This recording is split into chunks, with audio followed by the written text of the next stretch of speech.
Hello everybody, it is Marty McConnell, the Off-Grid Gecko, and today I got something a little special. So I'm doing this crypto thing, programming job on the side, been kind of moonlighting, and now that's kind of become my primary job, and so my day job and me are getting into there's a little bit of tension there at the moment.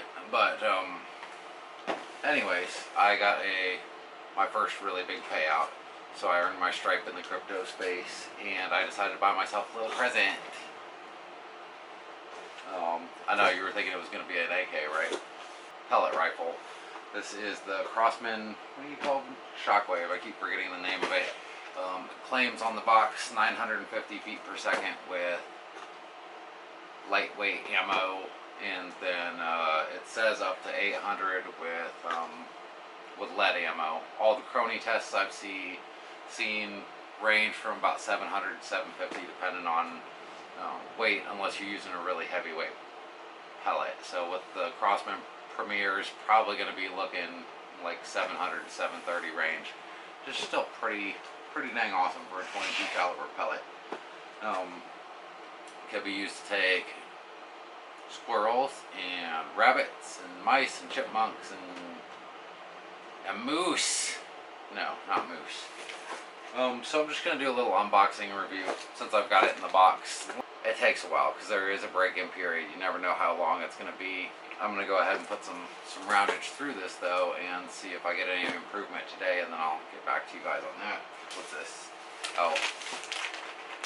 Yeah, I got some cat treats. So either they're going to be really good when I break these out, or World War III is going to ensue on my porch.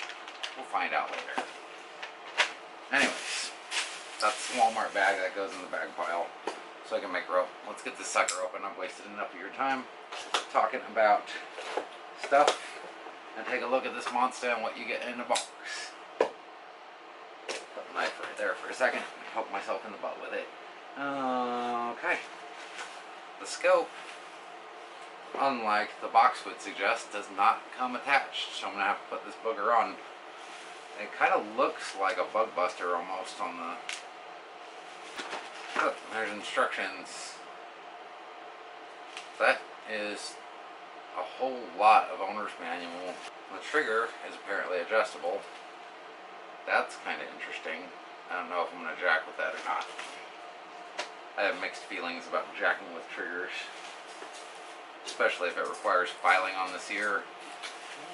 That one's just got a little screw in it though, so it might be okay.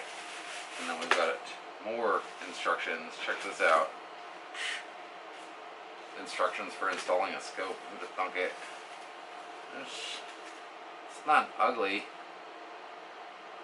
little scope. It's definitely not pretty. It's got some little plastic caps here. It's like plastic threads underneath, and your standard insert a dime or a penny to turn the dial kind of deal.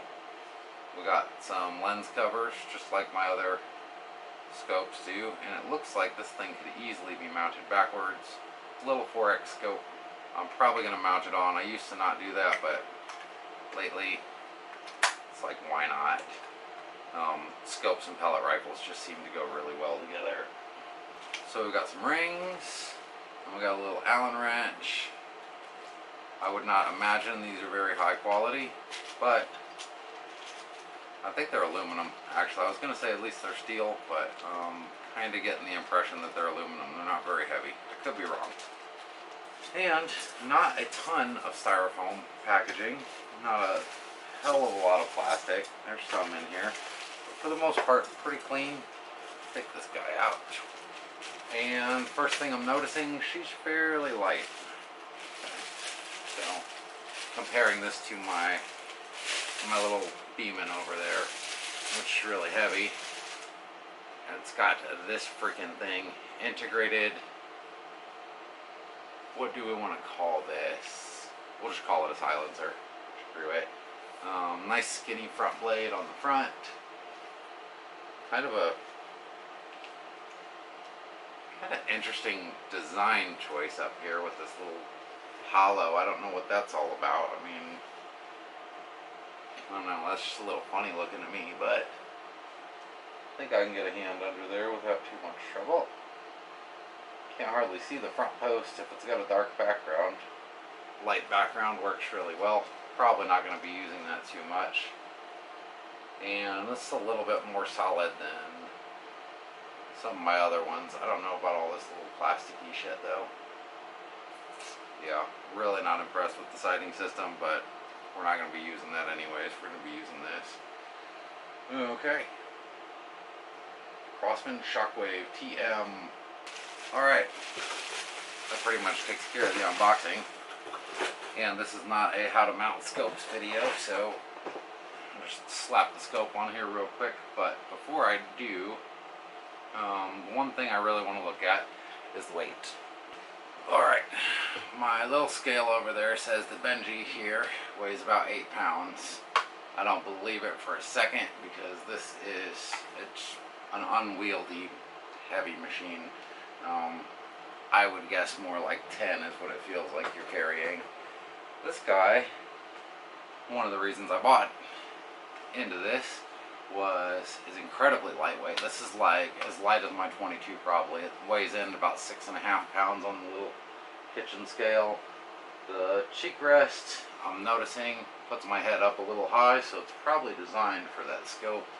So if you want to use the open sights on it, you got to kind of tuck your head down a little bit to get them lined up. It would actually be fairly uncomfortable to use the sighting system that's on here, so I would recommend, if you're going to go with a sighting system, maybe try and figure out a way to replace this or do something about it. Because yeah, your head's sitting up on the, I don't know if it's cool, if it works for you, that's fine. It's just my cheekbone is getting in the way trying to line up the sights a little bit, so that's not real useful. But that will come in handy with the scope mounted on there, because that puts my eye up plenty high above the barrel. So I'm going to go ahead and throw that sucker on there real quick, and then we're going to go out and pop a few rounds. Every time I'm about to hit the button, the wind starts blowing, so I apologize for the wind. It's windy.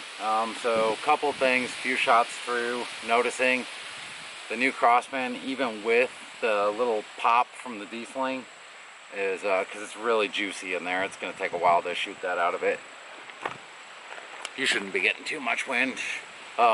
Is, I think, quieter audibly than this. That little diesel pop is about the loudest thing I hear out of that one. Can't hear nothing else. So I imagine once that calms down, it's going to be super quiet.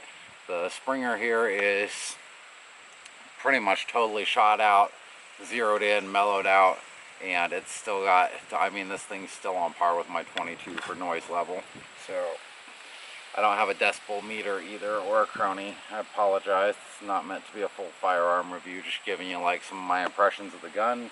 And speaking of impressions, the trigger, I don't normally complain about triggers, but this thing is bad. The pole is really, really long, so you're just like holding on your target and squeeze and squeeze and squeeze and squeeze and squeeze forever until it finally breaks. I wasn't really expecting that.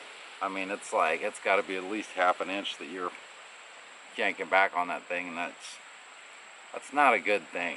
So I may see what the trigger adjustment's all about, and I may get in there and tweak it a bit. If it has anything to do with that length of pole, definitely going to shorten that guy up, because that does not need to be as long as it is. It's kind of ridiculous, actually. I mean, it's got a little bit of take up at the start, and then it should break somewhere shortly after that. And this thing, the first time I squeezed it, I pulled it back to where it would normally break, where I would expect it to. It just didn't break, so I just kept squeezing. The scope, I'm also not real happy about. It's a rimfire scope, but it's like blurry or something. I don't know what the deal is with the scope. I'll screw with it for what it is while I have it, and then if I order a bug buster or whatever, a plop on here, that'll probably do a hell of a lot better, and some better rings too. It's functional. It is a functional firearm. I will give it that. The other thing is, this thing is like locked up here in place. So at first I thought I was going to break it trying to get that sucker to move. kind of have to bump it to get it started, and then once it's started, it's real smooth. I mean, like you would expect from a nitro piston versus a spring piston. It's a lot smoother action. So it's definitely got some pros and cons, some bugs that can maybe be worked out with a couple small upgrades, but and the safety doesn't automatically come on every time you load it, which I kind of like. You know, put around in there and just carry it around all day is much better than still squeezing. I don't know what that hit, but that pellet mounts back over here. So this thing is obviously way off. I need to figure out, I need to get it zeroed up where at least the scope is somewhere on, and then we'll do a couple accuracy checks. I'm just gonna bust a couple more rounds through it though. Keep cleaning it up. Alrighty. Alright. First impressions. The scope was off by so many clicks. I mean, I took the vertical out and just cranking until the thing's sticking like, I don't know, a little more than 1/8 of an inch out of the little seat that it's in. So I put a lot of turns on it to get it to line up. So I think maybe the scope was built on a Friday about 4:30 in the afternoon. And somebody just didn't feel like putting it together right. I'm not sure. This center point scope, which I assume is some kind of proprietary thing for Crossman, I don't know. As much as I write about scopes, I've never reviewed a center point. It leaves a little to be desired. So for 125 bucks, air rifle, it is really quiet compared to the Springer. It's really light. About 6.5 pounds, I think I said. So even with the scope on it, it's almost as light as my 22. And my 1022 is really light. I love carrying that thing around. The trigger. I don't know what else I can do with this. There's a little set screw in there, and you tighten it, and it's supposed to lower the amount of travel or something, lower the second part of the second stage, something or other. Anyways, I've probably put 20 turns on it by now, and I think it's better than it was, but it's not that much better, and I'm not sure how much further I can put that screw in before things start getting screwy. So probably just gonna leave that where it is and accept that it's just a long trigger pull. I may, if I get a wild hair, I may just go ahead and take the gun apart, pull this trigger out, and put a better trigger in here. I'm sure somebody makes an aftermarket trigger for this. That's probably going to be about a $25–30 job at least. At some point, I've got it. It seems like it's tolerable now, but when I first took it out, that trigger pull is just so long that you're literally, if you're trying to soft squeeze on it, you're just squeeze. Are you ever gonna go off? Bang! Oh crap! You know. So if you got heavy fingers, which a lot of people who buy air guns do, because a lot of them are new shooters, especially air guns of this particular quality. Yeah, this is not going to help you develop those trigger skills that you need to develop for using bigger rifles, if that's one of your reasons for getting it. Now, if you're just plinking in the backyard shooting tin cans, or, you know, the occasional rogue squirrel, that's one thing, obviously.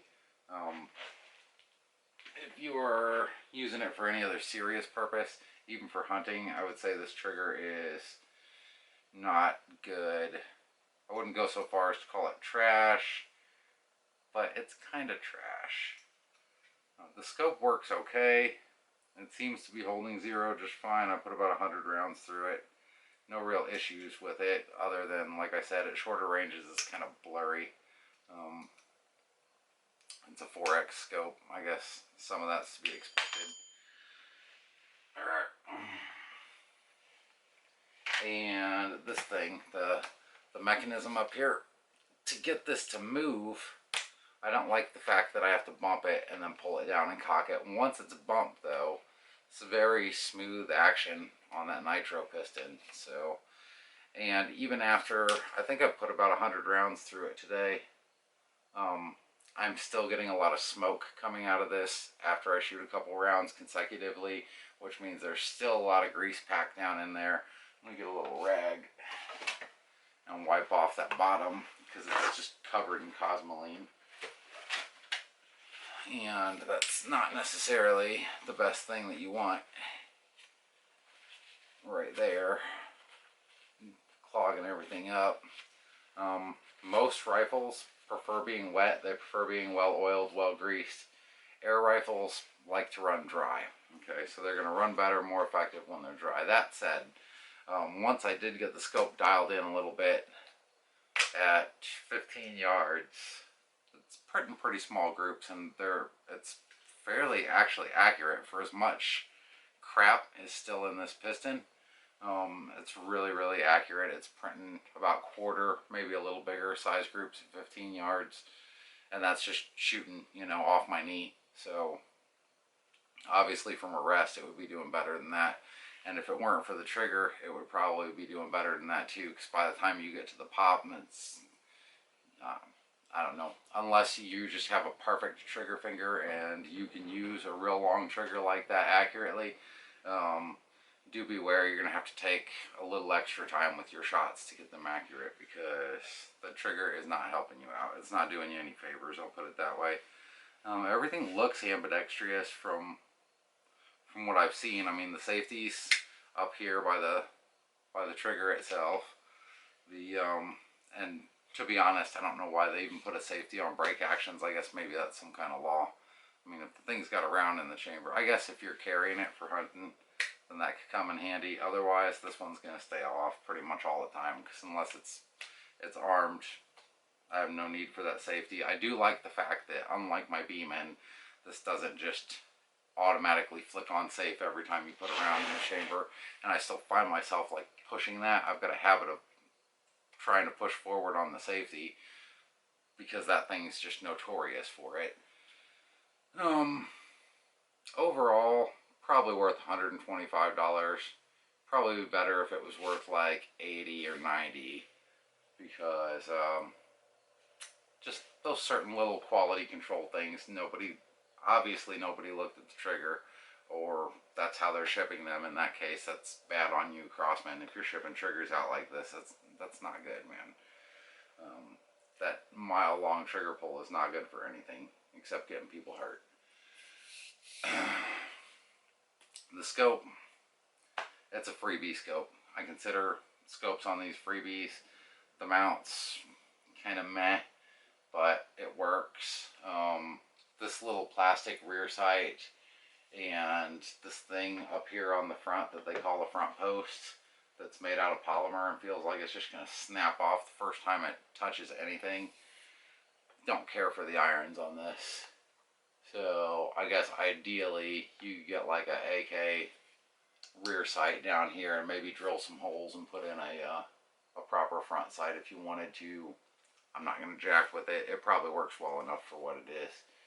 And it is a nice skinny front post too, so that's kind of nice.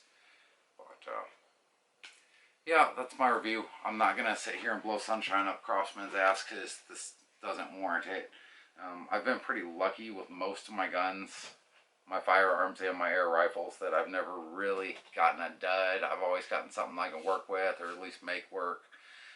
The trigger on this is kind of unmanageable, so I'm actually going to give them a black mark on that. The scope is what it is. It's a scope. It's an airgun scope. It seems to be handling the recoil fine. It's holding 0. That's about all I could ask from it, so I'm not going to dock them for that, even though I kind of don't like it. I really don't like the overuse of polymer and plastic all over this thing in certain places, like the sights, for fuck's sake, you know. But there's no reason that should be all polymer construction. That's just asking for trouble. These little polymer caps on here, okay, maybe that's kind of clever, I don't know. I still don't like them. It seems like the first time you take one hard bump in cold weather, they're going to crack, and then they lose their usefulness. But other than that, firearm seems okay. So I may actually do a trigger job on this at some point, and if I do, I'll update you guys on it. Don't expect it anytime soon though. I got I had other things to do around here besides sit and play with this, but I think I've got it now where it's pretty much good enough to go out and kill a couple tree rats once the leaves fall off the trees. Just need to put another 100 rounds through it or so and get all the rest of that gunk out of the piston. Alright guys, I decided to make this video a little bit longer. Tin's almost empty, so got about 200 rounds through this guy, give or take. And I'm ringing steel out at 50 yards right now. The gun is quieted down a lot. This is just like a little pop. Still not 100% sure if it's actually quieter than my other rifle, but it feels quieter when I shoot it. It's just like a little, like you just hear the action, you don't hear anything else. It's pretty darn quiet. So, and I'm not using a rest here, I'm just shooting offhand kneeling. I was trying to shoot from prone, but I think I was putting the buttstock in the dirt and it was kind of kicking my shots up in the air a little bit. I've got 2 gongs over there, new steel targets that I just made, and let's see how this guy does on the one that I haven't hit yet today. So like I was saying about the trigger, this is a long trigger and it takes a very long time to get a shot. I'll show you what I mean here in a minute.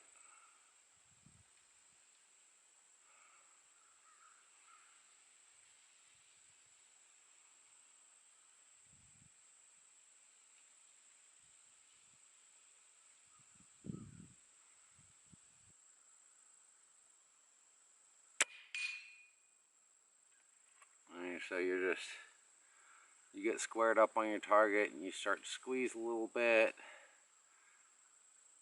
and then you go to wobbling again, so you hold, breathe, get set up on your target, start to squeeze a little bit, and it's just such a long trigger pull that it's hard to hold it accurate on target. I think I'm still hitting a little high with this, and of course at 50 yards that seems to come into play.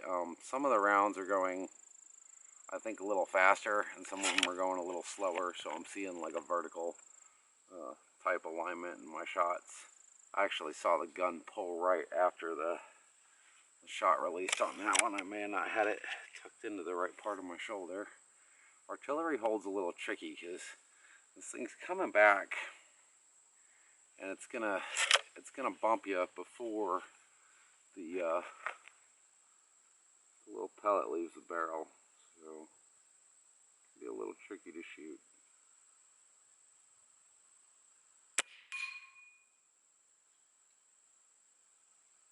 I think they're all going high. I'm going to check those real quick. I'm going to bring my sighting system down a little because dropping it a half an inch at 10 yards is not going to make a difference. Dropping it a couple inches at 50 yards will make a huge difference. So I'm going to go check that out real quick. Okay, 3 of those actually fit themselves into a group about 3 inches above center, and the group was less than 2 inch overall, extreme to extreme. So I'm guessing the ones where I missed went right off the top. I'm going to bring this guy down a bit more. My shots have been kind of drifting left all day. I haven't wanted to do this, but I'm going to go ahead and do this. I'm going to bring this back to the right just a twit. So this thing, after you get about 200-300 pellets through this, it's going to calm down. It's going to move your point of aim a little bit because your groups that you get out of the box are probably not going to be very good. And then once you start getting it honed in at 50 yards, then you can you really move it around and start doing some stuff.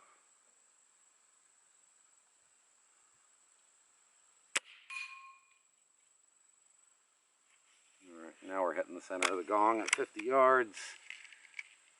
Should be close enough leading up to that. I was shooting a little high. I'd rather be a little low early on.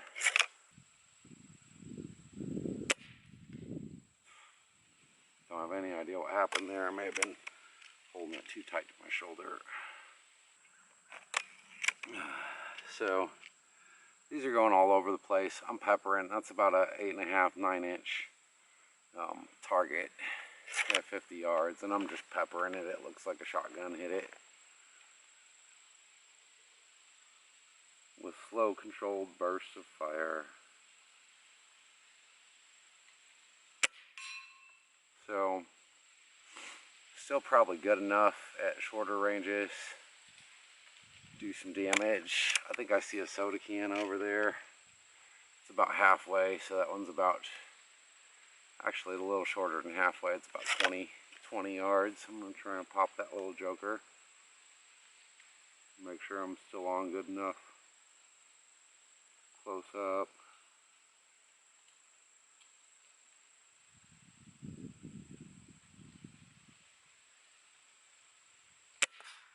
Got him.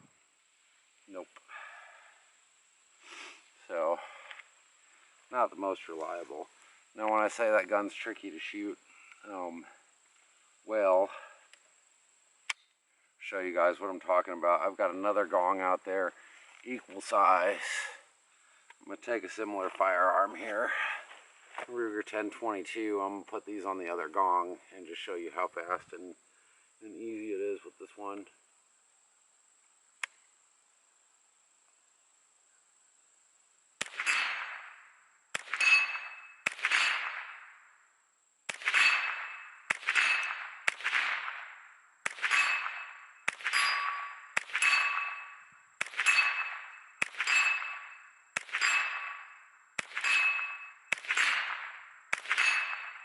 I can sit and pepper the fuck out of that thing all day with this. I only got one round left, so. Nope, I didn't have any rounds left. Yeah, just emptied a freaking mag into that other target in the time it takes me to load that and shoot one pellet. So let's take a look and see what we got. I'm gonna step off to this can over here. So that was actually 27, and it was over here, so maybe 28. It's not terrible compared to seeing this target over here and what it's doing. Definitely not terrible. All right, so this is the target that I've been popping with the pellets. As you can see, they're all over the place. I've got them moved over so they're like centered and a little low. 50 yards is probably going to be an extreme spread for this. This is where that group was that I talked about before. And then we've got it moved down, so I'm cutting a little piece out of the bottom here, so there'll be a little holdover at 50 yards, I guess. This, you see all the splatter marks on there. Those are from the 22 LR. And it's just bling, bling, bling, bling, bling, bling, bling, all of them. Center mass on that. Good enough to hit a rabbit at 50 yards with open sights and rapid fire. So, yeah. 1022 pellet rifle.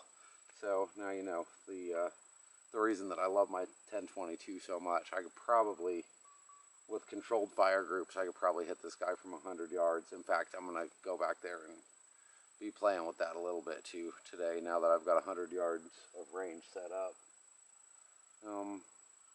Let's go back over here. Kind of close this up so I can get the video posted finally, because I've been working on it forever. So general thoughts, the thing is very quiet.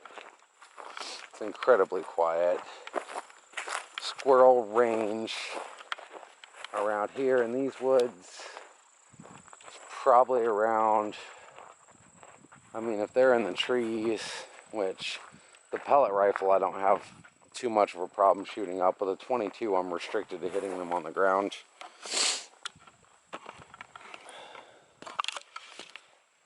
So in the trees, 10 to 15 yards, that's about what I get with the shotgun. Pellet is not much bigger than a piece of shot, so as long as I'm over 50 to 60 degrees shooting up, that pellet's going to be harmless when it comes down. And it's not going to get the range that would even get it down to the road there. So no problem doing that with the pellet gun. Now with the 22, shooting in the air is just outright out of the question. So you got to hit them on the ground. On the ground, I would say probably about that soda can distance, about the 20 to 30 yard range seems to be about the norm. Sometimes out to 40, maybe 50 yards for a squirrel on the ground. After that, they're too far away and there's too many tree trunks to hide behind. But as far as it goes, it's a little quieter than my Beeman. It's definitely lighter than my Beeman. It's easier to carry. I'm starting to think the Beeman might be a little more accurate, but maybe that just needs a little bit longer break-in period to kind of just get everything evened out. I also haven't tried that with the with those Benjamin pellets yet, and they seem to be a little higher quality. I just finished buying 2,000 more rounds of Crossman Premier pellets, though they work well enough, especially at short ranges. I mean, so inside of 20 yards, I could pop soda cans all day long. It's probably good enough to do a little bit of light hunting, but definitely need to practice more, get more proficient with it before I can really depend on it to bring rabbits and squirrels. And that's the other thing too, rabbit engagement range is like 10 yards, 15 yards tops. I mean, you either see them first and hit them, or they see you and they take off running and then they stop. And then if you can get a shot on them, they're usually not more than 20, 25 yards out up here. So it's not really a long range hit unless you're baiting them or something, which I think is illegal in Missouri. Overall thoughts, something needs to be done about this trigger. It's just way too long, and to get those shots in there when they're supposed to be in. So I'm taking extra time to take my shots. That's time for an animal to run off. So I'm definitely gonna, I think if I upgrade the trigger on this, accuracy will improve because I won't be wobbling around. I won't have as much time to think while I'm shooting. Just squeeze the trigger and it goes bang. That would be nice. And it's a pellet gun. It's not a pistol. It doesn't need to have a long, heavy trigger on it. But overall, I kind of like it. I don't care for the scope too much, but it's functional. It works. And it is quiet, and it's incredibly light, so it's easy to carry. I'll probably make some kind of sling or something for it at some point. But yeah, and I need to go and tighten up all these screws and stuff again. Just make sure everything's nice and tight, buttoned up. Hornet, get away from me. Overall, for $100, I don't think this is a bad rifle at all. It's not perfect. It's not going to make your wow factor go up. You're not going to be like, oh my god, this is the best air rifle ever for $100. And of course, if you're not accustomed to air rifles and artillery hold, then no air rifle is really going to perform for you. So for getting used to an air rifle and developing some of those skills that go along with springers, probably not a bad pick. $100 on the rifle and maybe 20 or 30 bucks worth of pellets. You can get very proficient with this guy. I think you can get your proficiency up to the point where it needs to be before you think about investing in in something more expensive. Or if you're planning on moving to a PCP, maybe just do that directly, because Springer skills aren't really going to translate over to the PCP. But yeah, for just a pellet rifle around for, you know, dispatching problem animals and maybe a little light hunting, and definitely for training and learning Springer shooting skills, it's not a bad choice. So I'm going to leave it at that. I'm just going to say it's not a bad choice, especially if you're new to Springers. The Crosman Shockwave is a decent pellet rifle, and it's very quiet and light, so it has some pluses and not a whole hell of a lot of cons for the $100 price point. And if you don't have a 22, get one, because it's just so much better. Anyways, you guys stay safe out there. I will talk to you later. I'm gonna go out there to 100 yards and see if I can pop some steel with my 22, and then I'm probably gonna go inside and get back to work. But thanks for watching. Don't forget to subscribe, and I will give you an update as I get through another 300 or 400 rounds on here, and we'll see what it does.